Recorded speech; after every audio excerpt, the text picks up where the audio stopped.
Hey guys, welcome to another episode of the Beartall Podcast. So, we have another solo episode today and balik naman tayo sa love topics kasi parang ang tagal na natin hindi nagla-love topics. And this one, parang lagi ko siya nakikita online. And based din sa mga past episodes namin, ang dami nagko-comment dito sa episode na to. Let's talk about the halfway love. O, 'di ba? Title pa lang medyo alam mo na eh. Alam mo nang masakit eh yung pag-uusapan natin. So ano nga ba tong halfway love? So halfway love, basically it's someone that gives you just enough love, quote unquote, to keep you around. But it's not enough to make you feel seen, valued, or chosen. Actually, all of the above. They don't make you feel chosen, valued, and loved. Parang, also, they don't make you feel secure. There's no sense of security because you don't feel chosen. So halfway love is just, to some, I feel halfway love is convenience. It's basically, ang masakit kasi dito is, you mistake it for love. They love you, but not enough to commit to you. Not enough for them to choose to have a life with you. They love you just enough to keep you around. Yun feeling ko yun yung pinakamasakit na part about halfway love. Kasi ikaw, although on the other hand, and the receiving end of that is that ikaw mahal na mahal mo sila. Yung mga receiving end nitong halfway love are the people that actually love 100%. Sila naman alam na nila kung sino yung pinili nila. Pinili na nila yung tao, pero yung tao hindi sila pinili or hindi sila pinipili. Dun pa lang sa sentence na yon may mali na dun eh. Because if you are an option, is that really love at all? If you are just a choice, is that really love at all? If they can't make up their mind about you, is that really love at all? Parang I really don't want to seem to be judgmental of this topic, but it's more of like, ano ba ang hinahanap mo sa isang tao? Or ano ba? Kasi di ba yung word na choice, it means meron kang mga preferences na hinahanap sa isang tao.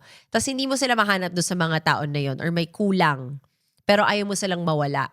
So, you'll keep them around. Tapos yung tao, yung receiving end na yon, sila nag-aabang. Kung ikaw yon, sige ikaw yung kakausapin ko. If you're the person that's on the receiving end of it, you're going to start to doubt yourself a lot. Ano mo yan eh, you're gonna start to doubt yourself a lot because you're thinking na may kulang sa'yo, may mali sa'yo. Kasi hindi ka nila pinipili or bakit hindi enough. Yung they'll sprinkle a little bit of effort and then pull back. Or, pagtatanungin mo na sila, ano tayo? May tayo ba? Pag tinanong mo. Tapos, hindi nila masagot. Tapos, sasabihin nila hindi pa sila ready. Diba, linyahan yan ng mga taong naka-halfway love eh. Hindi pa sila ready, inuuna muna nila yung career nila, or kakagaling lang nila sa breakup, they're still healing. Pero pagdating sa ibang tao, agad-agad, jowa na nila. Pero pagdating sa'yo, hindi sila sure. Pagdating sa'yo, it's not enough. But, hindi naman kasi ikaw yung problema dun eh. Para sa akin, hindi ikaw yung problema dun kapag if it's not enough, it's not you.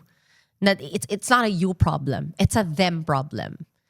And I really don't want to define this as love because if you can't love someone 100%, then you shouldn't be with that person at all. 100% meaning, if you're not all in, what the hell are you doing there? What the hell are you doing? If you're not 100% all in with the person, kung hindi ka naman pala sigurado doon sa tao na yon, anong ginagawa mo? Pinaglalaroan mo lang?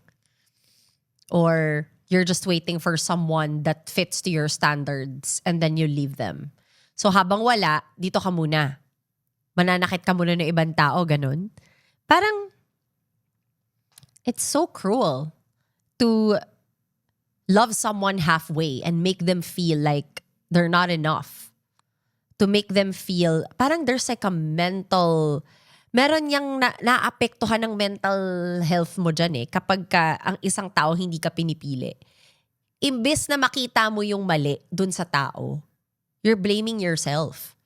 There are some people who constantly change themselves or they feel, oh, there's something wrong with me. Iba yung type niya. So you try to fit into their type para piliin ka nila pero hindi pa rin enough. Or you mold your character into them so that for you, they'll finally see you and choose you. But then, ginawa mo na lahat, binigay mo na lahat, hindi pa din. Hindi ka pa rin pinipili. You did everything that you could to be chosen, but you forgot yourself in the process. Yun pa lang. The fact that you're trying to fight for a spot in someone's life, dun pa lang red flag na yun. Dun pa lang dapat hindi mo na yun ginagawa. If someone loves you 100%, loves you 100%, you shouldn't fight for a spot. You cannot keep fighting for something that you should be given naturally or freely. Love should be given freely and naturally. So if hindi siya binibigay sa'yo or you're fighting for that love, you're fighting for that person's love and affection, yun palang mali na. Yun palang mali na. Yun palang for me, nasa toxic relationship ka na nun. Pageant? Ginagawa mo lahat para ikaw yung piliin, ikaw yung manalo, ikaw yung maging beauty queen. You shouldn't fight for your spot. That's supposed to come naturally. That person should just love you because they love you, because they want to be with you.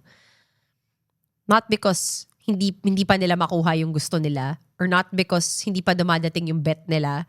But since andyan ka, ikaw na muna. Pero pag dumating na yung bet nila or may nakita na silang iba, nakakilala sila ng iba, yon, all in sila.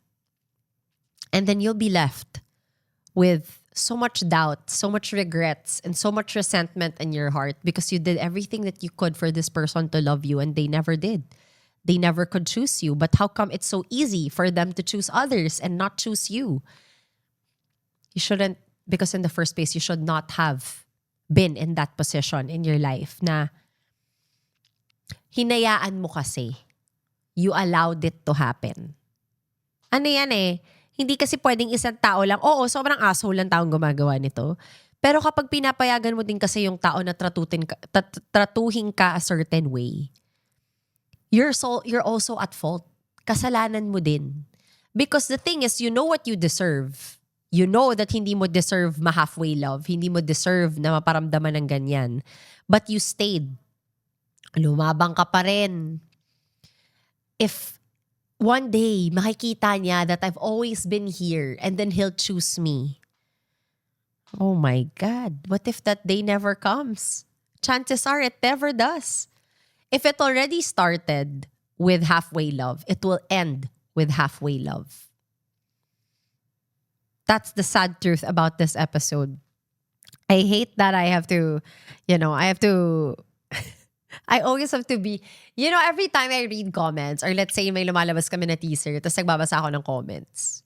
Minsan talaga, sinasabi ko sa sarili ko, do I really have to talk like that? Do I really have to say it that way? But then again, maybe if hindi ka pa natatauhan, maybe I really do have to be tough. Maybe that's my purpose in this life na ako yung ako yung mag-uuntog sa inyo kapag kailangan nyo ng mauntog o kailangan nyo na magising sa katotohanan.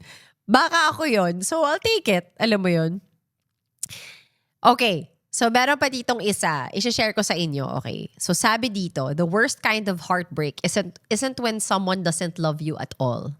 It's when someone loves you just enough to stay. They love you halfway. Oh, diba? So, basically, kapag hindi nag-workout ang isang halfway love, pag hindi nag-workout ang isang halfway love, diba, i-grieve mo yon, ma-heartbroken ka. But technically, it's so hard to grieve something if you don't really know what you're grieving. One, hindi mo naman naging boyfriend yung tao. hindi mo naman alam kung ano ba kayo in the first place. Mostly, you know why you're grieving it? You're grieving the part of you that got lost in that relationship, in that quote-unquote relationship. You're grieving the effort that you've put in, the fact that you've changed so much of yourself to win someone's love, and the fact that you hope that one day they will choose you. But more so, you don't really grieve. You grieve the person, yes, but more so you're grieving yourself. Because a part of you dies every time you give yourself to a person, and every time you try to change yourself to fit into someone's standards, which is not who you are, a part of you dies. Because binibigay mo yung part na yun sa sarili mo sa ibang tao that don't deserve it. So you grieve that. You grieve the parts of you that you have given to someone. Most especially if you've given all of you to someone that only loved you halfway. So that's what you grieve. May tanong dito na tignan natin kung ako kasi ewan ko kung naka-experience ba ako ng halfway love. Parang hindi pa naman ata ako naka-experience ng halfway love. Naka-experience ako ng wasting my time on someone. And yeah, naka-waste ako ng time on wasting on someone. But blame ko yung sarili ko doon kasi alam ko naman na walang ever mangyayari sa amin ng tao na yun. Pero nag-hope pa rin ako a little bit na baka may mangyari. If I stay a little bit longer, if, I spend more time with the person, maybe he'll see that I'm actually I'm great. He might actually see that, I'm a catch. But then I caught myself towards the end of that situationship, I would say, that why am I waiting for someone to see that I'm a catch? Why am I waiting and staying in this situation where I have to convince this person that I'm a catch? Doon ko na feel na parang, teka lang, parang hindi ko to deserve. Kasi I know I'm a catch. I know how much I can give in a relationship. I know I'm capable of loving. I know that I'm deserving. And yet I'm trying to make this person see that I'm a catch. It's so sad. Like, why am I doing this to myself? If I'm a catch, someone is going to see that I'm a catch without having to convince this person that I'm a catch. But feeling ko, ano rin kasi, ni confidence level yun eh. Kasi I just got out of a relationship that time and I really didn't have that much confidence in myself. So parang kung ano na lang yung mapakita or attention or validation na makuha ko nung time na yun, tinatanggap ko na lang. Until napunta rin ako sa point na na-realize ko na hindi ata ito yung validation na gusto ko kasi hindi naman ako na-validate dito. Or if this person makes me feel insecure, I'm not with the right person then. Then I'm in a situation that nilagay ko yung sarili ko sa posisyon na bumabalik na naman ako sa isang toxic na tao. Na ito na naman yung kinababagsakan ko. Na I stayed, if I'm not mistaken, I think I was seeing this person for 6 months. So sa 6 months that I was seeing this person or had some sort of a situationship with this person, I felt very insecure. I felt very small. And yet, I was trying to convince him that I was a catch. So, it's very contradicting. Na parang, I was trying to prove something, but that's not how I felt. I felt like I was so small, and I felt like sometimes degraded. So, parang nafe-feel ko rin na, paano ko kukumbinsihin yung taong to na catch ako if hindi ko naman nararamdaman na catch ako? Very disappointed ako sa sarili ko nung time na yun because I should have known better. Because I already came out of a relationship that made me feel all of those things. So why am I trying to put myself in another position na yun na naman yung mararamdaman ko? Am I just gonna be that girl forever? Am I just gonna keep putting myself in situations that I'm always gonna feel like that? And then, I met someone who made me feel like I'm a catch the moment I met him, who made me feel that even if I wasn't a catch at that time, that's the thing. I met someone who made me feel like I'm a catch even if I wasn't. Because when he met me, I was a freaking wreck. I was a mess. I was not in a good place in my life, but he still thought I was a catch. So that made me feel very confident with myself. Na, oh, if this person thinks I'm a catch, then maybe I am. And maybe I should be. I should be a catch for myself. So, binalik ko yung confidence ko. I started to love myself more, prioritizing myself more, self-love. I started to realize that, oh, this is what I deserve. I deserve a love that makes me feel that I'm a catch, that I'm beautiful, that I'm worthy to be treated like this. And it really changed a lot of myself moving forward till this day. It really made me feel that, oh, I can do anything and I can be anything because someone sees me this way. Iba rin talaga guys kasi kapag you know what, if nasa tama kang pagmamahal or minamahal ka ng tama ng isang tao, nakikita mo yan sa sarili mo. If you always catch yourself crying, depressed, you feel alone, you feel unworthy, you feel insecure, you feel small, hindi ka minamahal ng tama. That's just the hard truth. Yun lang kailangan kong sabihin sa'yo. Ibig sabihin, hindi ka minamahal ng tama. Kasi kapag minamahal ka ng tao ng tama, or nasa tama kang pagmamahal, hindi mo mararamdaman lahat ng mga bagay na yon because hindi siya papayag na mararamdaman mo lahat yon. So if nararamdaman mo siya lahat, ibig sabihin yung tao na yon, that's how they see you. That's how they see you. That's the hard part. That's the sad truth. Kaya mo nararamdaman lahat yan kasi yun yung love na binibigay nila sa'yo. That's how they make you feel. And for me, it's so sad to waste so much time in relationships that make you feel all of those things. If you could be loved right by someone else that makes you feel confident, feel mo princess treatment ka, feel mo spoiled ka, feel mo ang ganda-ganda mo or ang gwapo-gwapo mo, like, ang sarap mahalin ng ganon na hindi mo kailangan i-alter yung sarili mo to someone else because they love you just exactly who you are. They love you for who you are. They met you like this and they love you like this. They don't want to change anything about you. For me, that's the kind of love that gives you peace. If you are in a relationship and you don't feel safe and you don't feel at peace, you feel chaotic inside, feeling mo, you never know where you stand in someone's life, you're not in the right kind of love. If a person cannot love you freely, like how you deserve or naturally, or kailangan mong mag-effort para mahalin ka ng isang tao, you're wasting time. You're wasting so much time. And normally guys, if very fixated ka on one person, hindi mo nakikita yung mga ibang tao sa paligid mo. Hindi ka nakikinig sa advice. So I'm pretty sure pag napanood mo to, magagalit ka pa sa akin. Baka i-bash mo pa ako kasi in denial ka. Kasi ayaw mong tanggapin na nag-aaksaya ka ng oras sa taong yan. I'm very sure, sasabihin mo na ba sinasabi nitong babaeng to, kala mo naman kung sino siya. I'm pretty sure you're gonna hate on this highlight or this episode because you're so in denial that you're in one. But after this episode, I know na mapapaisip ka.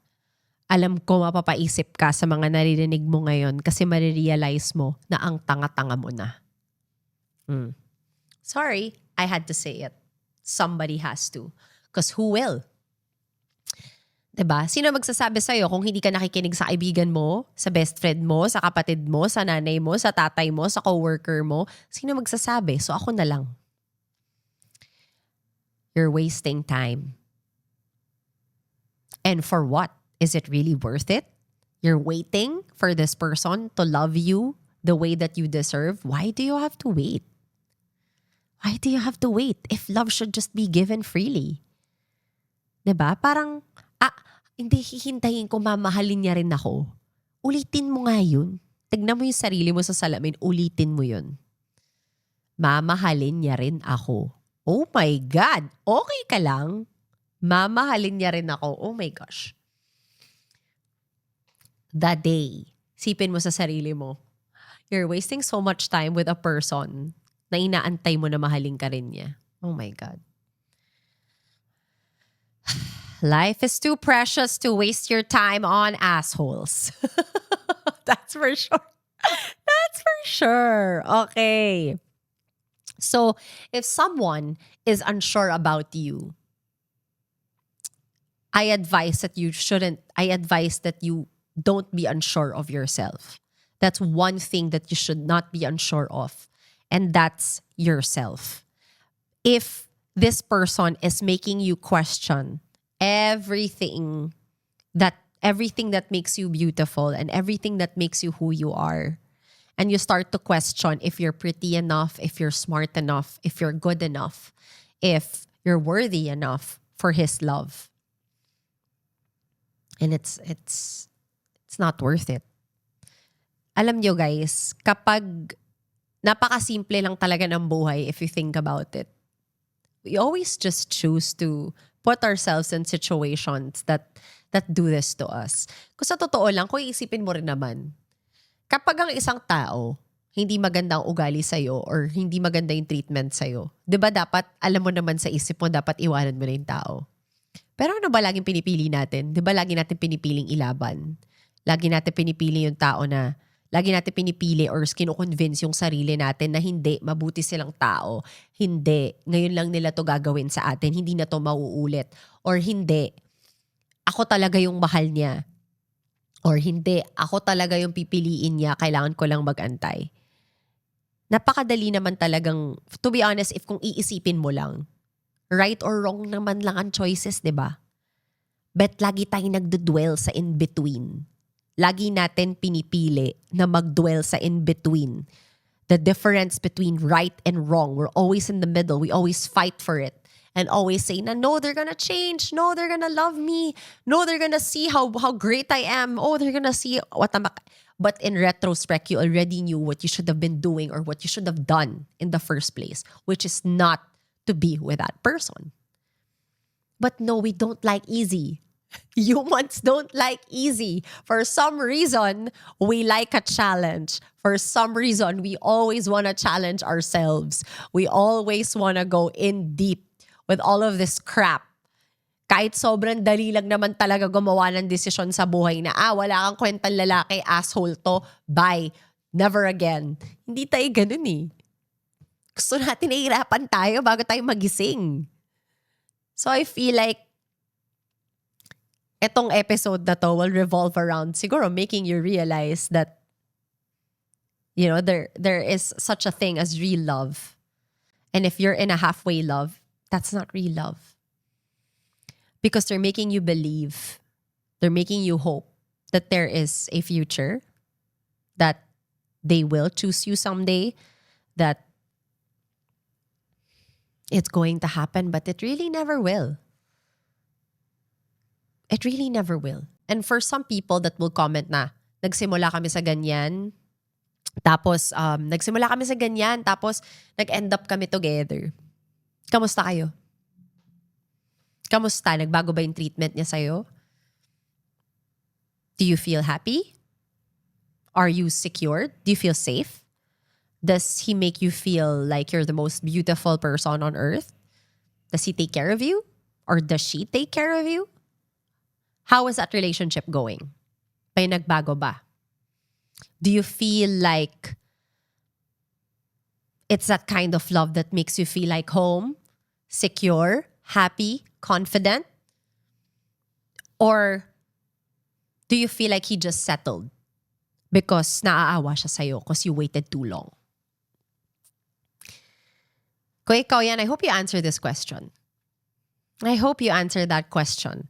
And if you decide to share it with us, please do. I love reading comments. I really love reading your comments and your stories.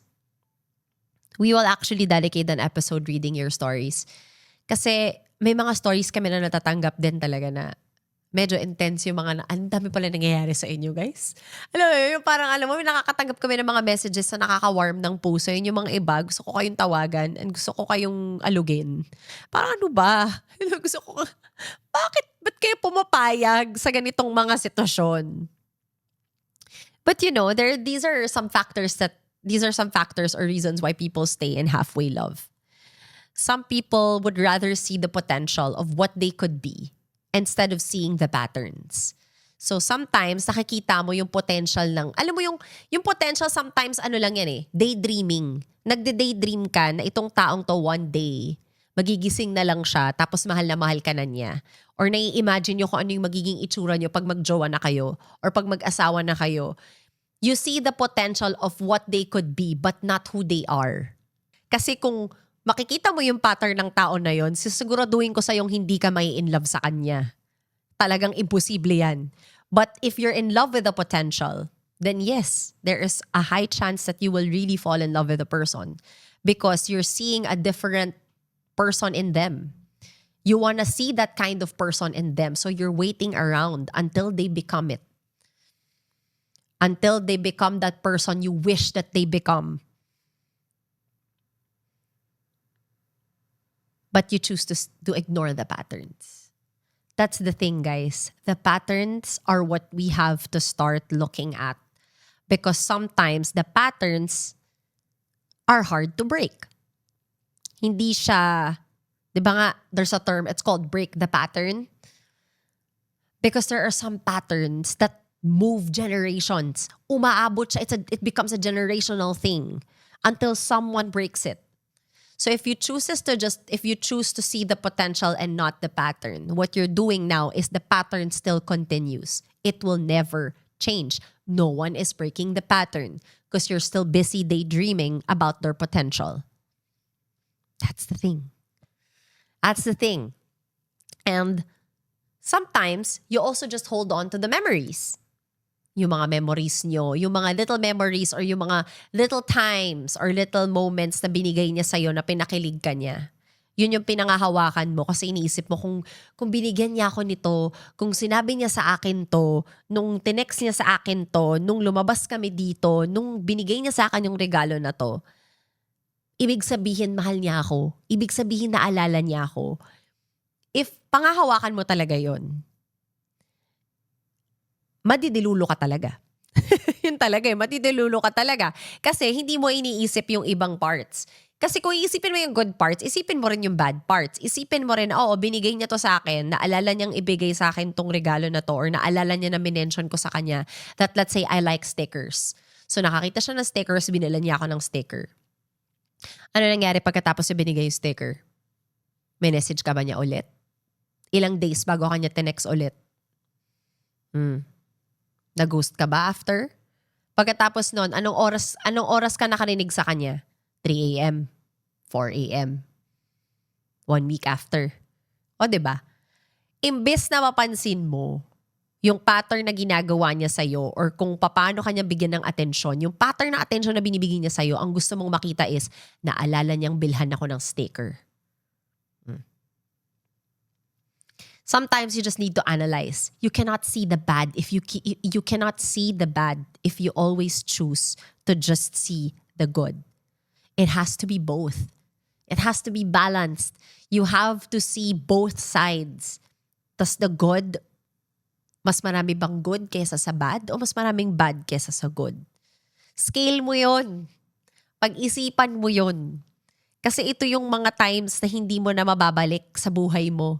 Kapag nabigay mo na yang oras mo sa tao na yon, you can never turn back time. That's the sad part about it. You can never turn back time. And how do you even spot what does halfway love look like anyway? Halfway love is basically a person, one, giving you mixed signals. So, either today, sobrang sweet nila sa'yo, binibigyan nila yung 100% attention nila sa'yo, bukas wala na.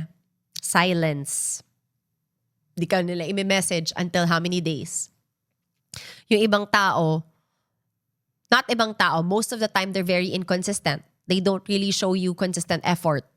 So, kung ano lang yung kaya nila ibigay sa'yo, yun yung ibibigay nila sa'yo. Or kunyari, 1 week straight, ka-text ka niya. Tinetext ka niya ng good morning 1 week straight. The next week, ni Honey Ho, wala ka narinig. Di mo alam kung buhay pa. Very inconsistent.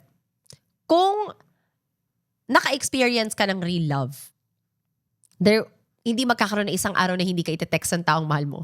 Or taong nagmamahal sa'yo. Asawa ko nga, nasa bahay lang kami, tinetext pa rin ako eh.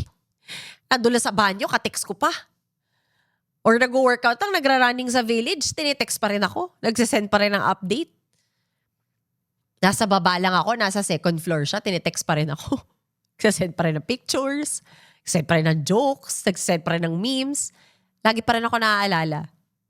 So the fact na hindi ka niya naaalala during that day, hindi ka pumasok sa utak niya during that day, ibig sabihin, hindi ka kasama sa priorities. Ang mga tao sa buhay natin at saka yung mga ginagawa natin sa buhay, naka-prioritize lahat yan. So kung hindi ka kasama dun sa listahan na yon, hindi ka talaga papakitaan ng effort.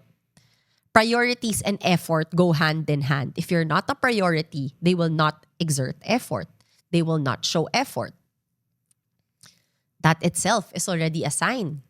Malaking sign na yon. Inconsistency is always a sign na red flag ang isang tao. They can say, hindi ko nagagawin ulit. Napakadali sabihin yun, guys. Kaya ba niyang patunayan? Ba yun? Meron ding mga ibang tao na ikaw yung lagi nag-a-adjust. So, basically, since inconsistent nga siyang tao, ikaw ang lagi nag-a-adjust. So, nag-a-adjust ka sa kung anong gusto niya, kung kailan kanya kaya bigyan ng oras, or kung kailan lang siya magme-message. Ikaw ang nag-a-adjust. So, let's say, may plano kayo ng bestie mo today. Pero biglang nag-message. Biglang nag-message after 2 weeks na hindi ka kinakausap. Anong una mong gagawin? Di ba, pipiliin mo yung lalaki kaysa yung best friend mo, sasabihin mo na, next time na lang tayo, nag-message siya sa akin. Ikaw mag-a-adjust. Ikaw mag-a-adjust. Bakit? Kasi ang tagal hindi nagparamdam eh. So, syempre, ikaw ngayon, drop everything. Pupuntahan mo agad-agad ngayon. O, ano mangyayari? Good time na naman. Bibigyan ka na naman ng effort. Babae ka na naman. Sweet-sweet ka na naman. Tapos, after 2 weeks, di ka na naman kakausapin. Okay, sinong tanga? Sinong tanga? Huwag mo sana sisihin ng ibang tao dyan. Ikaw yan. Ikaw yan, ha? Basically, halfway love. Ano lang yan panandali ang kilig lang yan. Sandali lang yan. When it's convenient for the person to give you love, when they feel like giving you love. It's not an everyday thing. It's not a comforting love. It's not love that makes you feel safe. It's not love that gives you peace. Halfway love, lagi kang may anxiety dyan. You're always anxious because you never know what you're gonna get. You're never gonna know if may message ka ba niya today? Tatawagan ka niya ba tomorrow? Or that's the thing. Why do you keep fighting for something that's not there? Diba? It's so hard to always fight for something if the other person is not even willing to commit or to give you 100% or to even be with you. Imagine there are halfway loves that reach for years. Years. And you know why it reaches years? Because the person still doesn't want to give it up. The person feels that one day, matagal na tagal ko na dito makikita niya to, marirealize niya to. Tumatagal siya kasi walang umaalis. Hindi aalis yung isa, convenient sa kanya Hindi aalis yun kasi convenient sa kanya. Terms niya That's the thing. It's not, hindi siya it takes two to tango. One is leading that relationship. Tagasunod ka lang. Hanggang kailan ka susunod? Pagka nakahanap na siya ng ibang jowa, so kailangan ka na mag-move on. You're forced to move on. After what? Wasting how many years of your life? It's so sad that some people have to move on from relationships that wasn't even a real one. It's so sad to know that there are some people who grieve situationships or who grieve halfway love and they don't even know what they're grieving. Kasi may heartbroken ako. Bakit? Kasi yung ka-situationship ko for how many years or itong taong to na minahal ko for how many years, may iba ng girlfriend or may iba ng boyfriend. Like, wala kasing masisi dyan kung hindi ikaw lang eh. 'Di ba? Stop putting yourself in situations na alam mo na at the end, ikaw ang talo. 'Di ba? It's nice to be loved well. It's so nice to sleep well at night knowing that you're loved when you wake up and you're loved when you're about to sleep. It's so nice to be at peace, guys, na kahit lumabas yung partner mo or lumabas yung jowa mo, hindi ka anxious, hindi ka nagpapanik. Kasi alam mo na you can trust the person. Alam mo na they never make you feel like you have to worry. Ang hirap to be with someone that gives you so much anxiety. Ang nangyayari sa'yo dyan, like stress, tatanda ka kaagad. Ayaw natin yun. Ayaw natin yun. Diba? Okay. So, if you are in this predicament and you feel like, oh, ano nga ba ang dapat kong maramdaman na pagmamahal? Yun. If you want to break free from it, that's the beauty about it. If you wanna really talk about the pros of this, if you wanna break out from it, you can, because you're not really in a fully committed relationship. So you really can get out of it. Free yourself from that kind of love and actually, pag in love ka kasi sa tao, naka-blinders ka dyan. Hindi ka makikipagkilala sa ibang tao, ayaw mong makamit na ibang tao. So, hindi mo nakikita talaga kung ano what's out there. I'm not telling you to just go around and figure it out. It's just let it come. When it comes, it will come. Real love waits. Real love comes on its own. It comes naturally. You don't have to find it. Hindi yung pupunta ka sa isang bar hoping na makahanap ka ng true love doon. Like, yeah, it happens sometimes, but again, in random moments, not because you forced to meet someone or kung sino una ma-meet mo doon, yun na yun. Very rare times that happens eh. It's very rare times that happens. There are very successful stories of that, but always just keep an open mind and an open heart. And if you are in a halfway love right now, and you're watching this episode, it means naka-blinders ka pa. Hindi mo pa makikita to until ma-realize mo or until makahanap na talaga ng iba yung tao. Doon mo lang ma-realize kung anong ginawa mo. Kung why you wasted so much time on this person. That's why we make episodes like this. So that if this lands on your feed, then maybe it had to land in your feed because this is what you had to hear. And I hope it does get to you because you deserve a love that makes you feel beautiful, doesn't make you feel insecure, a love that makes you feel safe, secure, not anxious, not scared, not chaotic. You don't deserve a love that makes you feel like you're not enough. You're not enough. Ayaw natin yun. You want a love that makes us feel that, alam mo, pag na-meet mo yun, marirealize mo rin na parang, oh, bakit sa kanya ang dali-dali piliin ako? Bakit sa kanya ang dali-dali mahalin ako? Pero itong taong to, 5 taon or how many years kong inantay na paramdam to sa akin. It will find you. And when it does, I'm telling you, you're going to realize why that person had to go. Sipin mo na lang sila, passerby theory. Diba? Dumaan lang sa buhay mo to make you feel that ito yung hindi mo deserve. Naalala niyo yung episode na yun, yung sinabi ko sa inyo, minsan may mga taong dumadaan sa buhay ninyo at pinaparamdam lang sa inyo kung ano yung hindi nyo deserve. Hindi sila dumadaan minsan sa buhay nyo para paramdam sa inyo na ito yung deserve nyo. No. Dumadaan sila paminsan sa buhay ninyo para paramdam sa inyo na ito yung treatment na hindi mo dapat tanggapin. Ito yung treatment na hindi mo dapat i-tolerate. This is not love. Kaya sila dumadaan sa buhay mo para iparamdam sa'yo that this is not love. If nasa halfway love ka, baka passerby yan. Hindi baka, passerby lang yan. may choice ka pa. 'Di ba? So I hope you guys, if you're going through this, I hope you resonate with this video, with this episode. I hope that you really, really think and reflect and think about yourself. Don't be unsure of yourself. If this person is unsure of you, don't be unsure of yourself.